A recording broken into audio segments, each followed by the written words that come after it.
সবাইকে দিতে হবে তোদের প্রতিবেলা, তখন 10 লাখ টাকা দিয়ে মুখ বন্ধ করে দাও। ঋতুপর্ণার ন্যাকামি দেখা ভালো লাগছে না, দিদির পেছন পেছন কেন তোরা এখন এখন ভয় পাচ্ছিস কেন? এখন পাবলিকের সামনে বেরো, তোরা পাবলিকের সামনে বেরো, পাবলিকের সামনে তোরা ইয়ে কর, কেন ভয় পাচ্ছিস? বড় লক্ষ্মী ভাণ্ডার, যা দিদির পেছন পেছন কেন ঘুরছিস? দিদি 7 তলায় ঢুকে পড়, বড় লক্ষ্মী ভাণ্ডার পাবি। বড় তোদের টাকার এত লোভ না তোদের, সব কটা লক্ষ্মী ভাণ্ডার পাবি বড়, যা। সোনা থেকে রচনা একা নয়, সব কটা আজকে মহিলা এমপি, মহিলা সাংসদ আপনার কে কে আছে বলুন?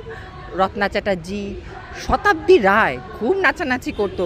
আর ওইটা কি বলে, ওই সায়নী ঘোষ যেটা অর্ধশিক্ষিত, যেটা বলেছিল শিবকে খণ্ডম পড়াও, সেটাকে তো পাত্তা নেই, সেটাকে তো দেখতে পাচ্ছি না।